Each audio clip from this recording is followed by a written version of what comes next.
Hey guys, Comet here. Welcome back to Oxygen Not Included. In the last episode, I took on one of every unique duplicant, including George. So I have a total of 50 duplicants now. And I got them all onto Frostburgers using this little build here. This just makes sleet wheat and wild lettuce.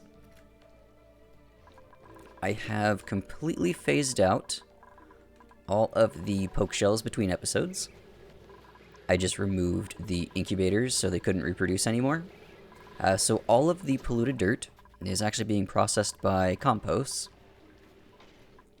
And I am no longer making surf and turf. This really only covers the vegan side of the Frostburger. I do need to maintain some amount of ranching so that I can provide the barbecue. And I actually want to phase out this entire tree farm here. I don't want to be using ethanol distillers anymore. I want to switch from petroleum-based power to natural gas-based power. Because these can actually provide more power than the petroleum generator per crude oil input, on top of recovering all of the mass back as polluted water and CO2. And the way we're going to do that is with a sour gas boiler. So I have a test world here. So this is what we'll be building in this episode. It processes 20 kilos of crude oil into 14 pipes of natural gas. And it's actually completely self-powered by the steam turbines up on top of the build. And we can double check that by these batteries here. They are staying completely full. This wire connects the turbines to some transformers down here, and then the transformers just send their power up to all of these aqua tuners up here. Now, these gas pumps are not included on that same circuit. They're actually powered by a DEV generator here. There is a break in the power wire there. But no matter what system you use, you will always have to pump the natural gas. So it's not really part of the whole system. But you may recognize this from my Overly Scienced series. All I've done is doubled it to make it bigger and better. And it was originally based off of Tony Advanced's design. But I'll do a quick recap in case you never watched that video. Crude oil comes in at the bottom across some valves that separate it into 10 different pipes at 1 kilo each. That way the crude oil can't break in the pipe. It first goes up towards the condenser here, where it is pre-cooled. So the crude oil here is down to -70, -80, somewhere in there. Oh, it's really cold over here. But then that cold crude oil flows up against the really hot sour gas. You can see that crossover point right here. The sour gas, it is boiled at over 1,000 degrees. So this does take space materials. You'll need to make some thermo aqua tuners out of thermium. But that's pretty much it for space materials. For the piping here, I went with nickel, because it is the third best conductor. So thermium, if you have the thermium, that would be the best material to make this piping out of, but I didn't want to spend a whole bunch of thermium. Aluminum is actually second best. It's used down here. This has a thermal conductivity of 410, but it has a melting point of only 660. So if I try and use it way up here, in this 1,000 degree sour gas, it would just melt. You could also use copper or gold for the piping here. That is within temperature ranges, and it's only slightly worse than nickel, in case you're not playing with the Prehistoric Planet pack. So there is all of the beautiful natural gas. You notice there is some hydrogen in here. That is to balance the difference in specific heat capacity between sour gas and crude oil. So sour gas has a specific heat capacity of 1.898, but crude oil has a specific heat capacity of only 1.69.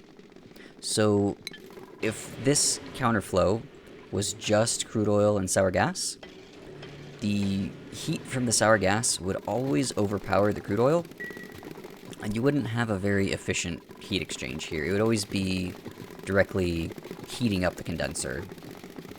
So the hydrogen here just supplements the difference between that, and then that's actually where all of the power is coming from. It's coming from this hydrogen. It gets dropped off in this steam room up here, and then burned off by these steam turbines. And then it makes its way back down to the bottom, where it re-enters the counterflow. And then the setting on these gas valves, in theory, it should be 866 or 867, but in practice, 870 works just fine. So I've got two of those, because I've got two sides. Automation-wise, it's not too complicated. There's two scenarios where these aqua tuners need to run. It's if this room is not warm enough, or if this room is not cold enough. So this thermosensor detects if it is too warm down here, and it sends a green signal to turn these on. Same on the other side. Then this thermosensor detects if it's too cold up here, and tells the aqua tuners to turn on. So if it's ever below 1021, this room needs to heat back up. Now the overheat temperature on a thermium aqua tuner is 1025. So if it gets too warm in here, then we need to bleed some of that heat up into the heat deletion room. So that's where these doors come in. They are controlled by these thermosensors here, which are set to 1 degree below the breaking point of the aqua tuner. And if you notice, there's only a 3-degree difference between these two sensors. So to get this to work properly, you actually need a very large steam buffer in here. So if you notice, steam pressure, that's almost 1,000 kilos per tile, and that keeps it super stable so that I can manage these really fine temperature controls.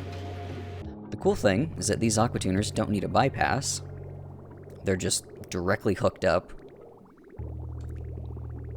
because the temperature is not detected from the pipe, it's just detected by the thermosensor here in the room. I do have some sulfur management here. It's not necessary. I'm playing in the base game, so there's actually no use for sulfur. But it's not that hard to set up, and when you're dealing with 20 kilos of sour gas, you actually make enough sulfur for it to be kind of worth counterflowing. So that is kind of like an optional thing. So let's head back over to the main map. And I've got to figure out where exactly that's going to fit, because I also need to consider all of the natural gas generators that go along with it. For the right side of the map, there's enough space in this area for it to fit for sure. On the left side, this geyser's in the way. Well, I can for sure fit at least the boiler in this area here, and then the boiler in this area on the left side. And then I can always just pipe the natural gas somewhere else to be burned off. Just wherever there's room. So I don't feel great about doing this, but for the sake of progress, I need to get rid of this biome here. I was trying to preserve it, because this is actually the last couple of Rexes on the map, so they will go extinct if I do this. But if I really want to ranch them in the future, I could just print some eggs from the prod. So let's get rid of that. make some space, and then let's also get rid of this biome, it's in the way. And yeah, while I'm at it, I'm gonna go through the lum area too. So while my dupes are doing that, I need to see how much thermium I can make. Oh, I don't have... Let's make some forges up here. I need to make some thermium in the regular forge. And I'm also going to need a lot of supercoolant too. I don't have all that much. Where is the nearest mega fullerene planet? So this gilded asteroid here gives gold, pyrite, and fullerene. 33% fullerene. That is actually the best source of fullerene I have at the moment. I do have some on these closer planets, but that's just trace amounts. So while my duplicants are digging out those biomes, I need to send a rocket over to here to pick up some fullerene. So at a distance of 13,000 kilometers on hydrogen,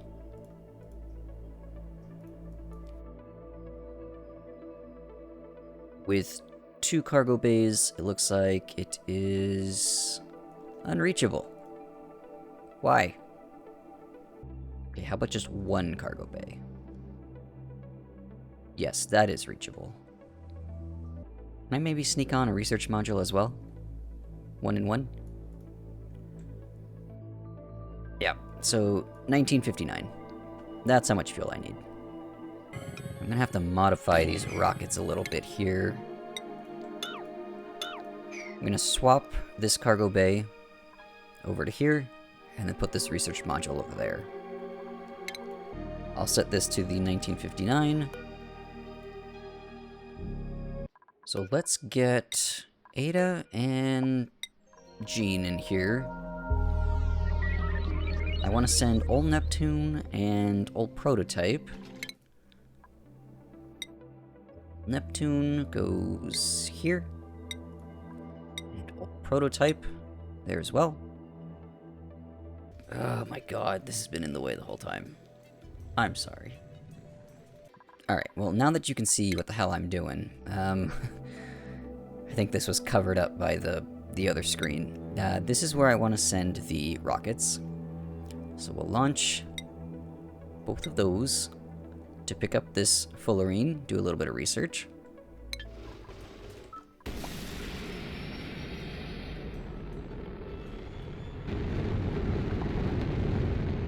Excellent.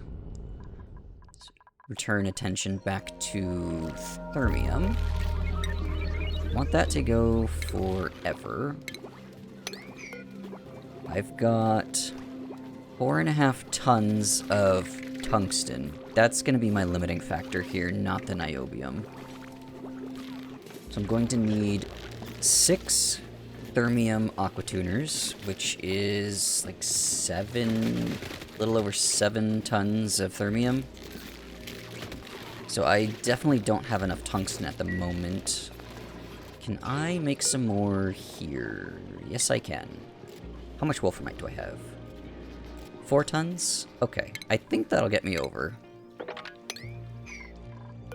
It is going to take my duplicants 35 cycles to complete this trip for the supercoolant. And still doing a little bit of digging here, so I'll come back once these biomes are out of the way, and I have some material to actually start building. Now, my pilots are still, 30-ish cycles away, but the biomes have been cleared out now, so I can start sketching out the framework, and I'm picturing like a big tube in the middle for the boiler, and then flanking it on both sides would be all of the generators. So these guys are 4 blocks wide, and I will want some batteries in here as well. So this will be like the floor and the main wall there. Then a couple batteries. I'm going to make these all out of steel here. That way I can run them hot and not have to worry about sieving their output. Alright, new plan. I'm going to put the batteries at the top of the box instead of at the sides of the box. But I'll start work on the boiler now, so I need 1, 2, 3, 4, 5, 6, 7, 8, 9, 10, and then from the other side, another 10, and then there should be a gap of 2 in the middle there. So we'll have liquid piping along there, and then insulated piping from here.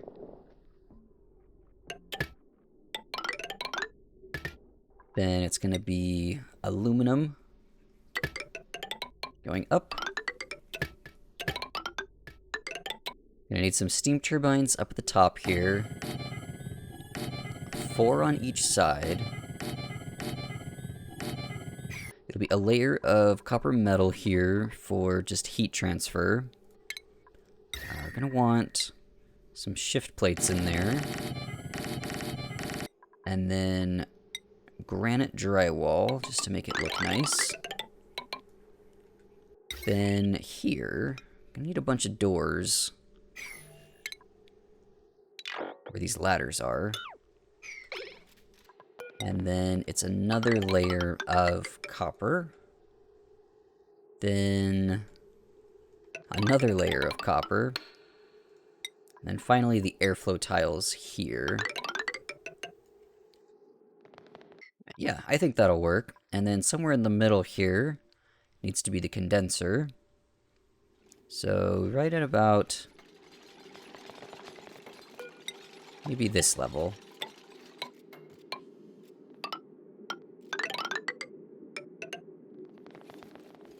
And then this will also need some copper shift plates down here. Now, normally I don't put shift plates right up against the insulated tiling, but this tile right here is very important. That is what creates the liquid lock so that natural gas doesn't backflow up towards the heater. So that needs to be thermally linked very strongly to the rest of the cold spot. I'm also going to use some aluminum radiant piping here, but then it's going to switch to insulated on its way back.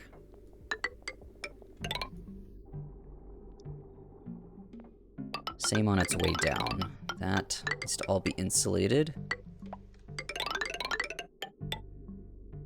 Then to get the crude oil over the cooling loop, I'm just going to use some bridges.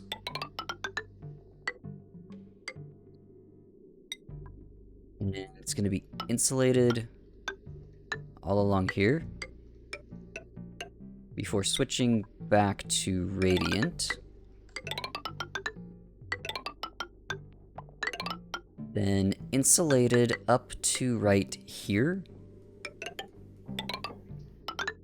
Right, there's going to be some statues here.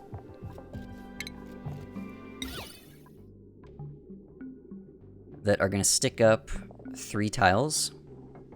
And I don't want the statue interacting with the incoming crude oil. It should really only be interacting with the sour gas. So the crude oil needs to stay insulated until it gets up above the statue. And then it can switch to nickel all the way up to the top there.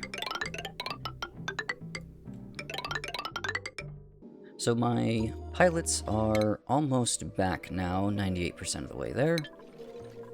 This is almost complete. I'm still missing a little bit of thermium here. I guess I could make this piping up here out of steel instead.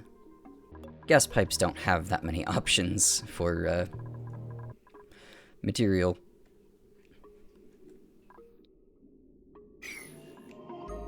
But the majority of the guts are in. Now it's just a matter of bootstrapping it. All the little minor things I need my dupes to do, such as get supercoolant into here. I gotta vacuum out this area, fill it up with a whole bunch of water. This has to be completely full of water. This one doesn't need as much water. I think the easiest way to fill this up is just to put a vent here. And that will ensure that this whole thing gets filled up with water. And then the water can force out the oxygen, so I don't really have to worry about vacuuming it out.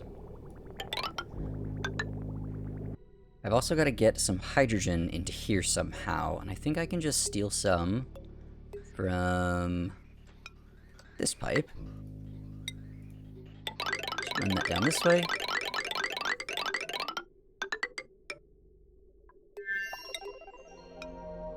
Get a little bit in there.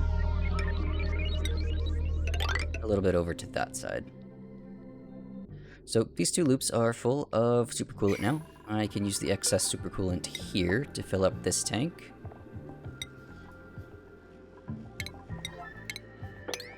It's going to take a lot of supercoolant to fill this up. And the reason I'm using so much down here is just to keep temperature very stable, so that I don't lose that liquid lock in the corners, because then the whole thing kind of breaks after that point. I shouldn't need these scaffolding ladders anymore. Those can go away. That'll just detract from the aesthetics of the build. I can start sealing up the walls. Now, these don't actually need to be carved, but I guess Liam doesn't have anything else to do, so go for it. Now, what's going to take the longest on startup for this whole thing is not cooling the condenser, but heating the boiler. So I'd like to start that now, while also getting as much of this gas out of here as possible. So let's just turn the whole thing on. That's going to break power, so I'm probably going to need more generators.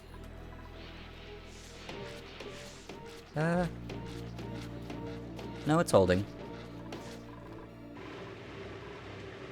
Can run 6 aqua tuners, we're fine. Then I need to give this gas a place to go. So I'll just vent it here for now. And that's probably going to push us over on power. Slowly declining. Okay, let's get some more of these generators into this room. That's what this room is for anyway. I'm going to have one battery on each level that will turn on the levels as power drops or rises. And then because I have 10 floors, 1, 2, 3, 4, 5, 6, 7, 8, 9, 10. Oh, I guess I have 11. Well, because I have so many floors, I can precisely control when each floor comes on, so that I'm never overproducing power. They can all run independently. So all of these are going to be made out of steel. That way I can run them hot and not worry about sieving the polluted water. I can just suck up the clean water with turbines. And I guess I should also figure out how I'm going to get all of these gases into here. So I think along the edge here, so I'm going to be running all of the gas pipes. And this is, what did I say, 11 floors tall? If I go up to here, I can get a 12th floor. And then another floor right here. And that gives me space for batteries and atmo sensors and stuff to control the steam turbines. I think this makes a little bit more sense. Because having an odd number of pipes would have driven me crazy. So 1, 2, 3, 4, 5, 6, 7, 8, 9, 10, 11, and 12. And I'm going to make all of these insulated so that the incoming natural gas cannot cool off the steam room and take heat away from it before it's then deleted inside of the generator. I want this room to stay as warm as possible. Not above 200, though. I guess I'll have to do that. One more. Ugh. I mean, I do want to save some space around here so that I can capture this hydrogen with another pipe. So maybe this one can come in through there, and then that one can go up that way. Okay.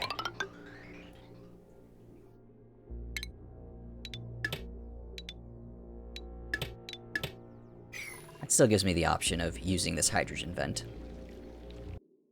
Now the really tricky part is going to be getting the carbon dioxide out. These things make 22.5 grams a second. Got 11 on each floor. 1,000 can fit in a pipe. So I should be able to fit 44 in one pipe, which is 4 floors. And with 12 floors divided by 4, that is 3 pipes of CO2 out. That's not that bad. I think that could actually fit right out here. But then I gotta dodge this piping, because this is actually gonna go all the way down into here. So I can't get anything through here. Now this doesn't need to be insulated until it gets outside of the room. So I think what I can do, using a bunch of bridges here,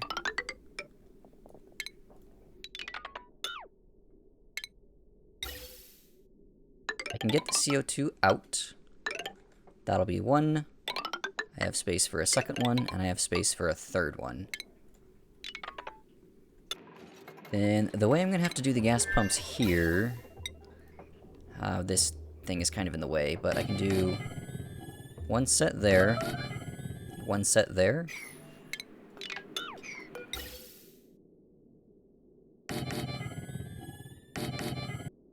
Now, this is getting incredibly messy, but these 2 pumps here are going to jump over that and over that so that they can go into that pipe. Then these 2 go into that pipe. These 2 go into that pipe, and then these 2 here, the final ones, go into that pipe there. Actually, this can be simplified a little bit. These 2 can go into there. These 2 go into there, and that one goes into there. Okay. Well, actually, no, it can be simplified a little further. This is why I never get anything done.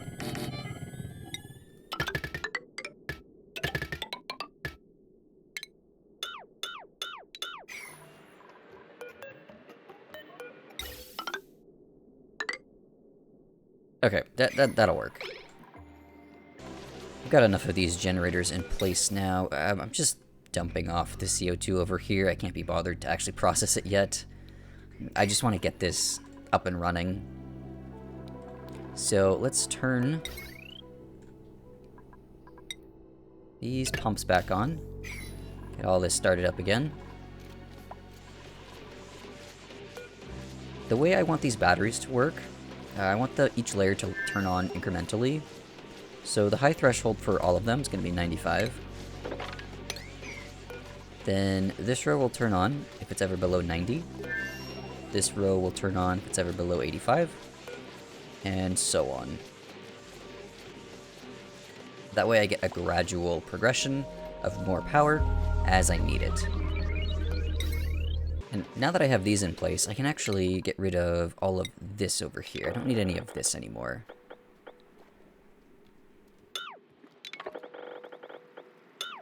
Oh nice, the water is about to boil. We're only 1/10 of the way there. Just a quick oil test to make sure everything is throttled.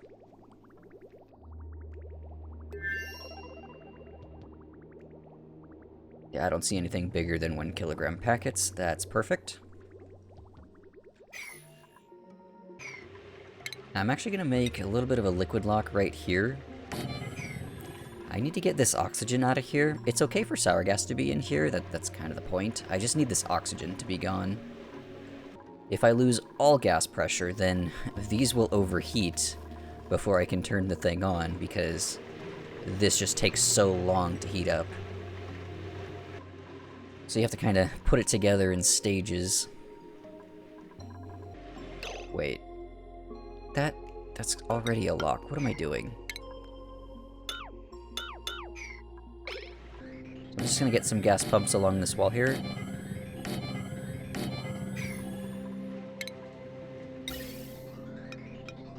Suck out all of this oxygen. So I'm just gonna let this run and have it do its thing. I'll come back once this is up to 1,000 degrees. And then we can start turning it on by sending some crude oil in. So this is approaching the boiling point for petroleum. We're at 537-ish. Needs to bump over to 540. Then I could actually start turning it on a little bit. It doesn't have to be all the way up to 1,000 degrees to run. I just want to start seeing some of this flash. Oh, there we go. Some of it's boiling there. So I'm going to send a little bit more crude oil back up. To slowly turn this on in increments.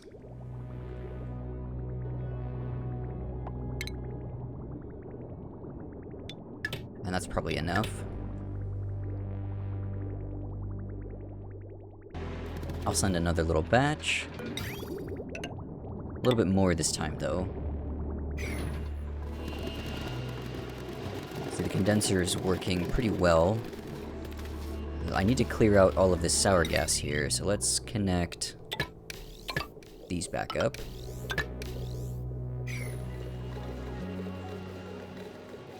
I don't want to be sending any of that sour gas down into the natural gas reservoir.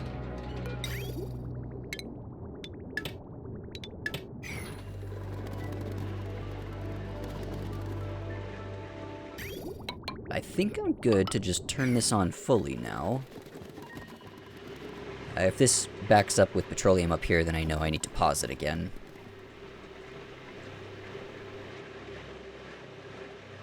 But as long as this room up here doesn't start decreasing in temperature, then it should work indefinitely. So this is pretty stably running, all 20 kilos. Temperature up here, still slowly increasing. If it ever gets too warm, then again these doors will close and bleed off that heat into these turbines. But there is no more sour gas down here, so I can deconstruct these vents here and start sending all of this natural gas down to here. And then I think this pipe is in the way, so I'm just going to redirect this over to just there is fine. I'm also putting in this aqua tuner here. I'm just going to cool off this water and move the heat up into this room so that I can boil off all of this polluted water here. It's going to take a while to heat up this box. I'm hoping all of the steam will just force these other gases out. I don't want to have to pump it out. Now I need a way of making sure that this natural gas always has somewhere to go. So I'm just going to put a bunch of vents here with some airflow tiles. This is actually in a really annoying spot. I'm just going to move the whole thing down one.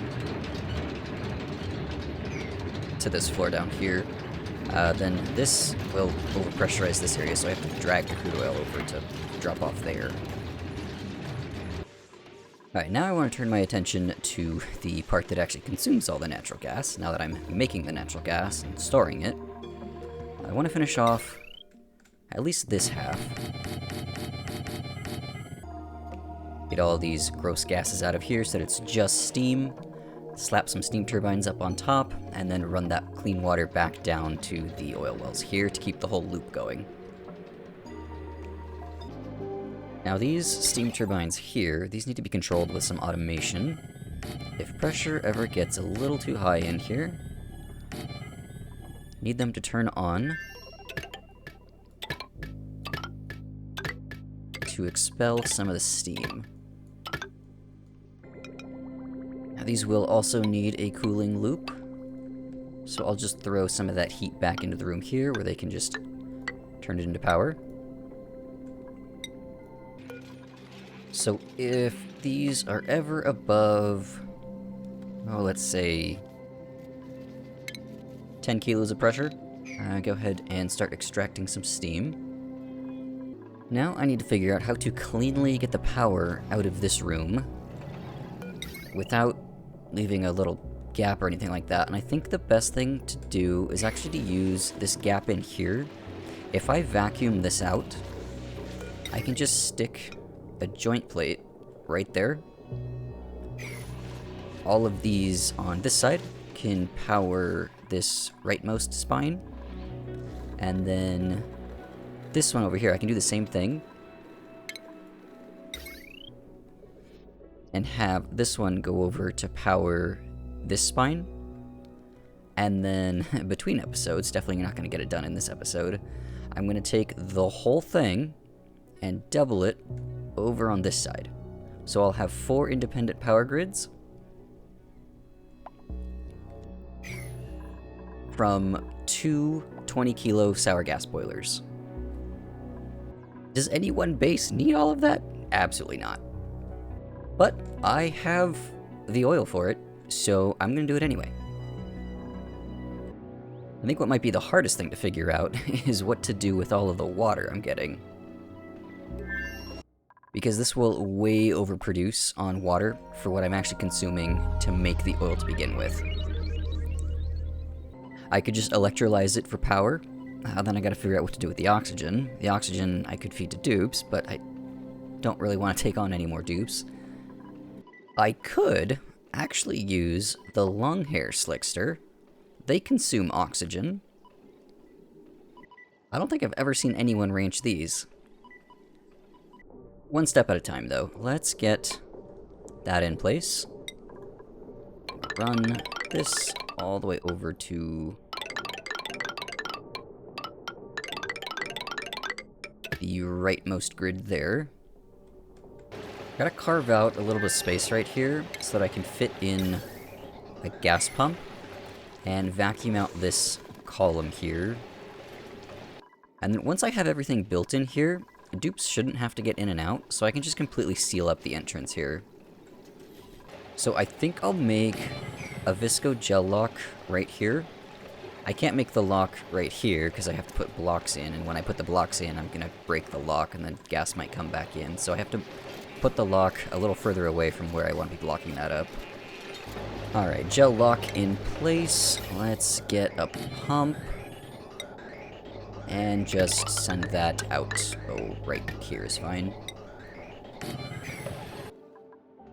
And I'm still waiting on a lot of steel to be built to finish these generators off, so I think I'll plan out where I want to put all of the Slicksters, because I do have to do something with this CO2. I can't just let it back up. And I do need Slicksters for crude oil. I can't send all of my crude oil into the sour gas boiler. I need some of it for the lubrication station. And if I do molten Slicksters, then I'm going to get petroleum instead. I need to do the base Slickster so that I get crude oil. And I think I want to keep it near the transit spine so that duplicants have easy access. And the CO2 is already here on the right side of the map. So right in here, I think, is a good spot for it. Now, because these are variably powered based on power demand, I'm not going to have a constant output of CO2, so it's almost impossible to calculate out how many ranches I'm going to need. But the most CO2 I could ever get out of here at any one point is 3 full pipes, or just under 3 full pipes. So I could make the maximum size of the ranch capable of housing enough Slicksters for that. And a Slickster will eat 20 kilograms of CO2 a cycle. Let's say I'm getting 3 kilos of CO2 from these 3 pipes. 3 kilos times the 600 seconds in a cycle is 1,800 kilos. Then divide that by the Slickster consumption rate of 20, gives me a maximum of 90 Slicksters. Then if I divide that by the farm size of 8 Slicksters per ranch, I would need just over 11.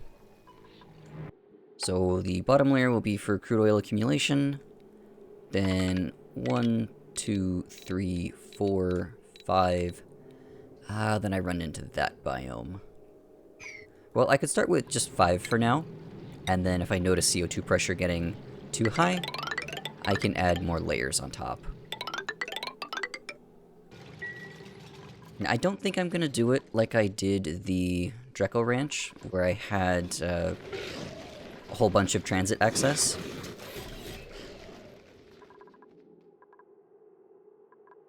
I'm going to put a bunch at the top, and then the floors here will just be the ranches. And, ooh, I can't actually put it there, because then I can't get in a joint plate. It'll conflict with that deodorizer.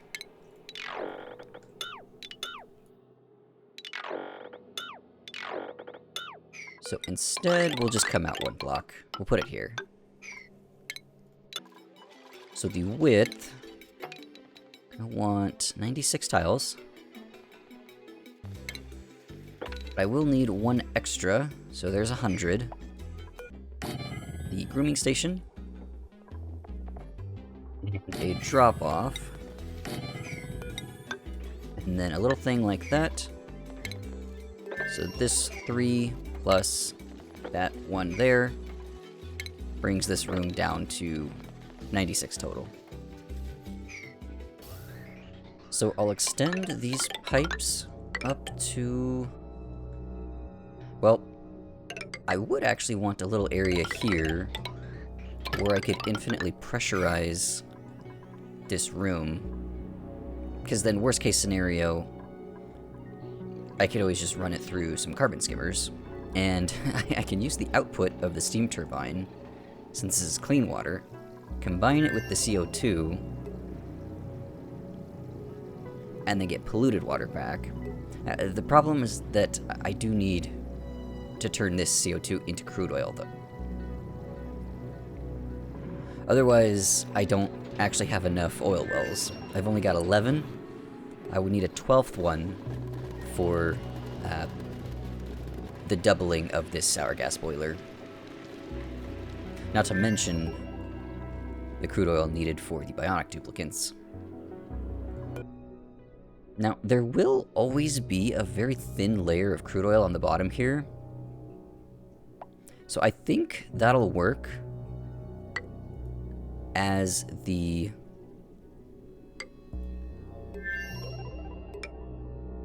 infinite pressurizer. Similar to what I did right here. Well, actually, all of the Slicksters are going to be stuck in this area here. So the only place where I would need to collect the crude oil is in these 3 tiles here. So maybe we come out a little bit further and put the first vent right here.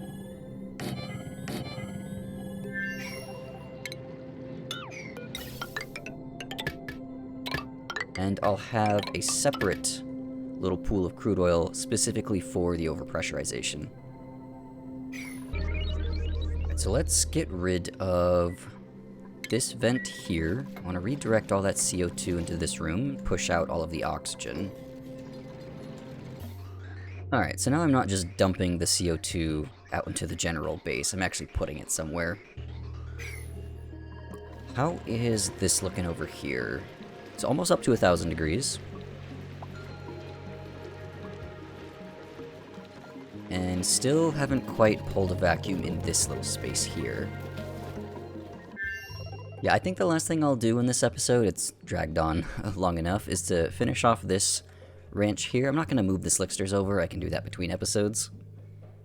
The main focus was just to get the sour gas boiler running. This is more of an accessory thing here and here. Technically, I don't even need this. I'm just dumping the natural gas down here up to over 100 kilos of pressure now. So I'll summarize how this works one more time. Starts with 2 pipes of crude oil. Flow in across these liquid valves here. That splits it up into 1 kilo packets. That way, it doesn't burst in the pipe. The crude oil counterflows first against the cold natural gas that moves down towards these pumps. Crude oil moves up towards the condenser. The natural gas pre-chills the crude oil so that it's, negative 82 there. That way, when it touches the sour gas up here, it's already nice and cold, so that the condenser doesn't have to work very hard to cool off the sour gas. Crude oil then counterflows again against the sour gas now, where it heats up to over 1,000 degrees. Not quite there yet, but it will be.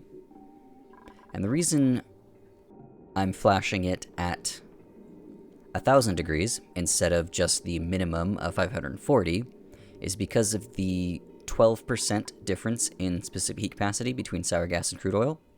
There's a lot of extra heat that's generated. And so to take that extra heat away, there's this hydrogen pipe that runs up into these turbines up here that bleed off that 12% extra. And 12% of 1,000 degrees is a lot more than 12% of only 540. Now the hydrogen doesn't quite keep up, so that's what these doors are for. If this room is too hot because these aqua tuners have to run to cool off the condenser, then I can bleed that heat through the doors. Right, the hydrogen just balances the heat exchange. It doesn't account for any extra heating done by the aqua tuners because of extra cooling is needed. Then the tepidizers here warm the condenser up if it's too cold. So on startup, these aqua tuners have to pull heat from somewhere, and so that's provided by the tepidizers. So the tepidizers and the aqua tuners are always in this constant battle of trying to cool this off, but not too cold. The doors are always battling the aqua tuners. The aqua tuners try to make this too The aqua tuners try to heat this up, but if it's too hot, then the doors cool it back off. So here is the plumbing overlay one more time. There's a cooling loop up here for these turbines. Their outputs just run back down into the steam room here. There's 2 loops of supercoolant to hit the condenser. And then all the extra piping is just for the crude oil. Then here is the power overlay. So it's all provided by the transformers inside of the build, which are actually kept cold by the natural gas, so there's no worry about them overheating. 6 on the bottom to power all of the gas pumps. These 2 actually go all the way up to hit these aqua tuners here, and you can follow those lines back down to see where they plug in there. Then there is a little bit of shipping, just in case I want access to this sulfur in the future. And automation-wise, it's not too complicated. There's 2 sensors here that turn on these tempedizers if it is ever too cold, and I've found that negative 193 is a good balance point. Then if it's too warm, these sensors detect that. So if it's ever above negative 180, then on this wire, back up to the aqua tuners. These will turn on if the condenser is too warm, and they'll also turn on by this thermosensor if this room is too cold. Then if this room is too warm, this thermosensor triggers these doors here, and it's mirrored on the other side. So this is set to negative 193, this is set to negative 180, this one is set to 1021, and this one is set to 1024. Now this is probably the most ridiculous thing I've built. There's no colony that could ever use this much natural gas in a reasonable way. I've just never seen a 20 kilo per second sour gas boiler, so I wanted to make one and see if it was actually possible. Turns out it is. And you can actually just keep extending this horizontally. You can add in another pipe, make another 10 sets of crude oil pipes. You just extend the condenser out. I'm sure there's a practical maximum where it just won't work anymore. And the only space materials needed is thermium for these aqua tuners here. You could get away with niobium if you don't want to run this as hot. At least I think you can get away with niobium. Yeah, so niobium gives a plus 500 degree overheat cap, plus the base 125 of the aqua tuner. Means you could run this at 625 off of niobium. You just wouldn't get as much power out of these turbines up on top. Then the only other space material is the supercoolant to actually get the condenser down cold enough. As far as the piping is concerned, I used nickel here and aluminum down here for these pipes. Now you can't use aluminum up here unless you're using niobium aqua tuners, then you could get away with aluminum. But if you don't have access to nickel, like if you don't have the prehistoric planet pack, then gold or copper would also work fine. It's a little finicky to start up. You gotta be careful with how much crude oil you send it at it. But once it's running, it's pretty stable. One last thing I should cover is the setting on these valves here. 870 and 870. And that is just to perfectly calibrate the hydrogen so that the heat exchanger isn't imbalanced. Without the hydrogen in that pipe flowing up with the crude oil, the sour gas will always overpower the crude oil, and then the condenser will have a really bad day.